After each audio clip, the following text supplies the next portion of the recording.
Hello and welcome, not just to another video, not just to another week, but a whole brand new year. Today is the start of year 3 of my Lyme treatment. That feels pretty scary to say, I'm not gonna lie. And I was talking at the end of the last video about how I was feeling a bit melancholic. But today, although physically I've had pretty low moment, and I'll talk about that more later, that didn't last for very long, so it's actually been a really productive day. I've done a lot of work on my laptop because I had to do the whole of the editing, uploading and sharing of my 1 second everyday video, and admittedly there's not much editing because an app puts it all together for me, but I still had to import the footage and add a beginning and an ending, and then it took a long time to export and upload because my internet was being slow. So I've been looking at a computer screen for a long time today, but I don't have a migraine. I don't even have an increased pain level. It's just kind of my usual. I'm really pleased with that because looking at screens is one of the hardest things to do at the moment. So when I get a day when I can do a lot of it, it's really great. And that's made up for the fact that after lunch, I had one of my lowest moments in terms of my GI symptoms. My burping and bloating got really, really severe. I couldn't force the air up quick enough. So I was sitting up and I was trying to get this air up, but actually what ended up happening was just bits of undigested food and stomach acid were coming up into my mouth. And I know that that sounds like vomiting, but no, it's not.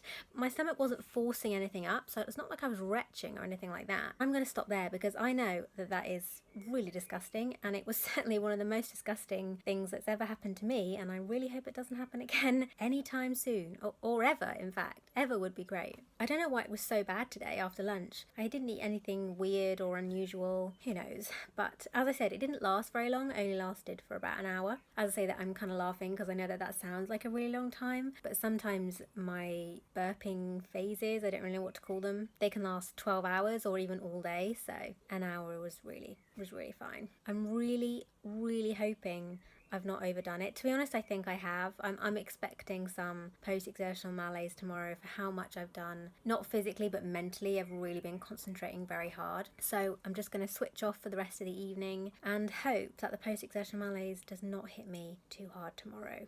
We'll see. I have been in a pretty bad mood today. A lot of silly little things have contributed to it, like the fact I've had a niggling headache all day, and the fact that I spilt curry on my pyjama top that I just put on, and the curry had turmeric in, so the stain's not going to come out, and that really annoyed me. But I think the main thing that has put me in the bad mood is that my birthday is coming up. I'm turning 25 a week on Saturday, so it's still like a week and a half away, but people have started asking me what I want for my birthday, and I have no idea. And I never have any idea what I want for birthdays or Christmas nowadays, because I find it so hard to ask for anything or think of anything that I want, really. I love books and music and clothes and jewellery, but there's no point in me getting any of that sort of thing because I will just not get the use out of it. So I really struggle to think of things that I feel are worth getting me. My birthday in general does not do good things to my mental health, but especially this year as it's 25, which is quite a big birthday. I mean, I'm not in my early 20s anymore, I'm in my mid-20s, and you know, my friends have careers and lives and relationships and they're living independently, and I don't have any of that. And it doesn't really bother me most of the time. Well, no, it does bother me, but I don't let it get to me for like 99% of the year. I get quite a lot of comments from people saying, oh, you're so positive, I love that you're so positive. And I do pride myself on being positive, but that positivity is because I live in a bubble. You know, I don't let myself think about the big wide world and all the scary decisions in my future or lack of opportunities or anything like that. I just don't let myself go there, because if I did, I would just be paralyzed with fear and anxiety and depression all day, every day. And I can't live like that. So I really have created a bubble that I live in where I just live moment to moment and day to day and try to find things every day that make me happy. And that works, as I said, for 99% of the year. But sometimes milestones happen, like birthdays and Christmases. I know I've talked about this a lot before. Those sorts of milestones pop that bubble. And so I find it quite hard when that happens, because it's kind of like a smack in the face reminding me of everything I don't have and I can't do. So that's been my day.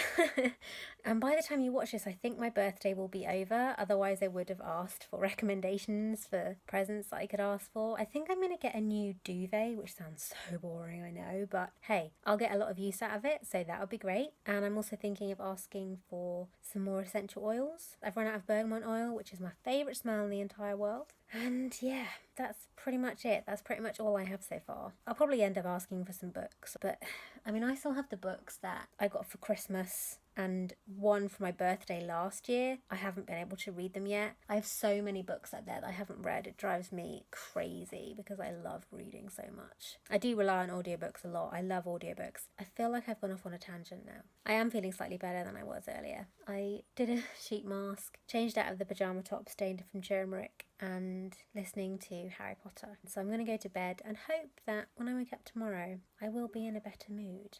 The last couple of days, I really feel like I've recovered from my trip to Breakspear last week. I know I said at the end of the last video that the post-exertional malaise wasn't that bad, and it wasn't, don't get me wrong, but it's not like I didn't have any at all. Today has been pretty productive. I've just been mainly organising stuff, trying to organise when I'm going to do my stool analysis test, because that has to be done over 3 days and you have to do 3 days of prep for it. So I've been trying to fit it in. I can do that at home, by the way. That was one of the kits I took home with me. And then I'm also trying to fit in when I'm going to do my SIBO test. I can't do that at home, have to go to Breakspear for that, and I have to be at Breakspear for 9 a.m. So it's probably going to be an overnight stop the day before and then a quick journey in the morning to Breakspear. But I don't think that's going to happen until maybe the end of July, maybe even later than that, because the first 2 weeks of July, I'm actually going away. That's crazy for me to even say, because I haven't been on any kind of holiday, any kind of trip away for, I would say, 3 or 4 years. My parents sort of say, oh, do you want to go on holiday? And I always say no, because a holiday is supposed to be relaxing, it's supposed to be enjoyable, and really for me, I can't go anywhere. I can't go out and enjoy myself. So for them, what is a holiday? For me, it's just going from one place to another, feeling worse, and then coming home again. That doesn't sound great to me. I'd rather just stay here. So I've resisted going anywhere. Obviously, a holiday doesn't have to be abroad. It can be nearby, it can be visiting family, and visiting family is what we're going to be doing. My grandma lives in the Northern Lake District. For those of you who don't know the UK, the Lake District, I think, is probably the most beautiful part of England, although I am biased because I've been there a lot. And it's right on the border with Scotland, or at least where my gran lives is. So we're going to go there for the first 2 weeks of July. Not exactly 2 weeks, I think it might be 12 or 13 days, but pretty much 2 weeks. I'm really nervous because, as I say, I haven't been away from home for any length of time in a good number of years. It's gonna be around a 6-hour car journey to get there. It's such a long way, which is why we're going for 2 weeks, because it'll give me much more time to recover. It's basically like my second home because, as I said, I've been there loads of times before. My grandparents lived there all my life, so I used to visit them there multiple times a year when I was a child. I know the place really well, I know the house really well. I haven't been able to visit my gran up there for years, and I hate that. I miss the place so much because, as I say, it's so beautiful. So I'm excited-ish, but at the moment I'm kind of just a bit, oh my god, how I'm gonna manage, you know, the journey is so long, I don't know what's gonna happen. I'm still in that headspace, but I think it's a good decision, and I'm hoping that I will recover in time whilst I'm there for me to enjoy myself a little bit. So some of the organising I've been doing today is actually related to that, but I think I'll talk about that another time because there's quite a few different things. So I'm finishing today feeling very accomplished and pretty good, which for me is a great feeling. Today is Sunday. It marks the end of another week, the end of the first week of year 3. I'm going to be honest, it's not been great, but it's really been a week of recovering from last week because last week was so huge, and I did have a couple of days where I was feeling pretty good and I managed to do quite a bit of organisation, so that's definitely good. So it's not been all bad. And next week is my birthday week. I'm turning 25. That's terrifying to even say. As long as I have a nice day and I feel good and I enjoy myself just a tiny little bit, then that'll be a success to me. I hope you've enjoyed the video. Thank you for watching, and I'll see you again next week. Bye.